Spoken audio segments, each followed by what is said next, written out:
नमस्कार सर्वांना। तर आज मला नाही का ढोकळा बनवायचा होता सकाळी नाश्त्याला, आणि नाश्ता झाला की लगेच मला स्वयंपाक पण करून घ्यायचा आहे, कारण की नाश्ता ते केला ना की लगेच भुका लागतात, आणि ज्या दिवशी स्वयंपाक सकाळी केलेला असते त्यावेळेस दुपारी काही जेवू वाटत नाही. आणि मग म्हणलं आता नाश्ता वगैरे झाला की लगेच स्वयंपाक करावं, कारण की दुपारच्या वेळेला किचनमध्ये थोडं पण थांबू वाटत नाही, खूप गरम होते.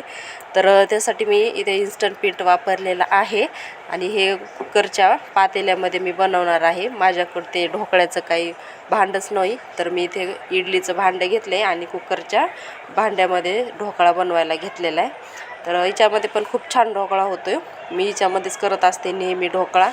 तर 10-15 मिनटामध्ये थोडं फुल ठेवायची गॅसची फ्लेम, आणि नंतर थोडी कमी करून ठेवायची. तर त्यासाठी फोडणीला मी कढीपत्ता, कोथिंबीर आणि 2-3 हिरव्या मिरच्या अशा मस्तपैकी कट ते करून घेतलेल्या आहेत. तेलामध्ये मस्त मोहरी पण तडतडू द्यायची, कढीपत्ता, जिरे वगैरे सगळं टाकून घ्यायचं. त्यामध्ये हिरवी मिरची पण छान तळून घ्यायची, खाताना पण छान लागते, थोडी थोडी आपली वडापावसारखी.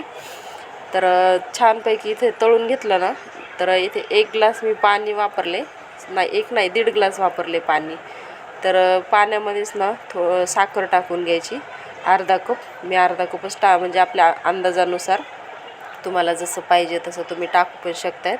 तर मी इथं अर्धा कप साखर घेतली होती 1.5 ग्लासला. तर खूप मस्त हे आपलं ढोकळ्याचं हे पाणी पण तयार झालेलं होतं, गोड पाणी. त्यासोबत आपल्याला गोड चटणी पण पाहिजे होती, पण ती काय बनवताच आली नाही, वेळ नव्हता.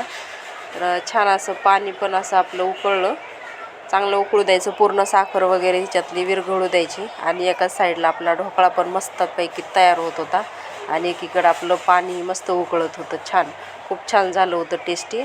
आणि तुम्ही पाहू शकता ढोकळा न, खरंच खोटं नाही सांगत, एवढा भारी झाला होता ना, एवढा स्मूथ झालता. मी असं चाकूनी त्याला बघितलं तर अजिबात चाकूला काही चिकटलासुद्धा नाही, अजिबातच नाही. खूप मस्त ढोकळा ते झाला. तर चारही बाजूने असं चौकोन थोडंसं कट करून घ्यायचा, ढिल्ला होतोय असा स्पंजसारखा झाला, एकदम गुबगुबीत ढोकळा. थोडासा गार होऊ द्यायचा, नंतर प्लेटवर उलथून घ्यायचा. तर म्हणलं थोडंसं थंड होऊ द्यावं, कारण की प्लेटवर टाकलं तर ते काही निघणार पण नाही, नाही तर मधातच तुटण्याची पण शक्यता असते. अर्धा चिटकून निघतोय आणि अर्धा भांड्यालाच राहतोय.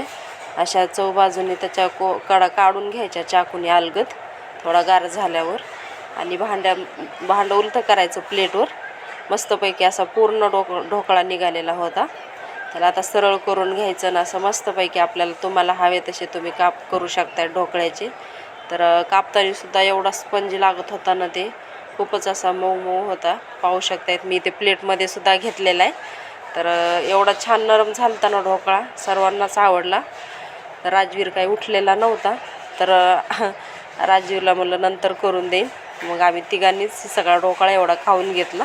तर त्यावर छान असं फोडणीचं पाणी ते टाकलं, गोड पाणी ते. त्याच्यासोबत मिरची पण छान लागते, मिरची त्याच्यासोबत कोणी काही टाकत नाही मिरची, पण मला आवडती मिरची म्हणून मी मिरची टाकून घेत असते.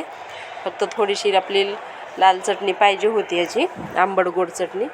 तर ढोकळा वगैरे खाल्ल्याच्या नंतर एकीकडे वांग्या बटाट्याची भाजी पण मी टाकून घेतली दुपारच्या वेळेला जेवायला, कारण की ढोकळा खाल्ला ना तर मला अर्ध्या 1 तासातच भूक लागते. ढोकळ्याने काय असं पोट भरल्यासारखं वाटत नाही. नाश्ता म्हणजे नाश्ताच असतो इथे, काय पोट भरायचं नसतं नाश्ता.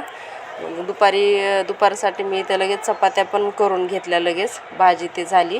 तर ढोकळा काही आम्ही तिघांनी खाल्ला, राजवीरला राहिलेला नव्हता. मी परत थोडासा राजवीरसाठी ढोकळा केला, आणि गोड पाणी तर होतंच वाटीवर. चपात्या ते सगळं करून घेतलं, सगळे कामं ते आवरले. आणि आम्हाला वडा करायचा होता, काही जण सांडगे म्हणतात त्याला. तर इथे मटकीची डाळ आणि हरभऱ्याची डाळ धुवून धावून मस्तपैकी 2-3 दिवस कडक उन्हाला वाळू दिली. आणि 1 किलो आता गिरणीला पण काही दळायला एवढं जमणार नाही, कारण की त्या जात्यालाच ते सगळं अडकून बसन पीठ, कारण की 1-1.5 किलोच होतं ते. तर मी इथं मिक्सरलाच नाही का ती डाळ ते सगळी अशी वाटून ते घेतली. छान अशी बारीक मस्त झाली होती, आपल्याला हवी तशी वड्याला टाकायला. तर आम्ही थोडीशी कोथिंबीर, एक जुडी मेथीची भाजी ही सुद्धा वाळून घेतली होती, छान अशी चोळून आता यामध्ये टाकायची. तर 1-2 दिवसांनी आम्ही वडा करणार. तो व्हिडिओ आवडल्यास नक्की लाईक करा, शेअर करा, कमेंट करा.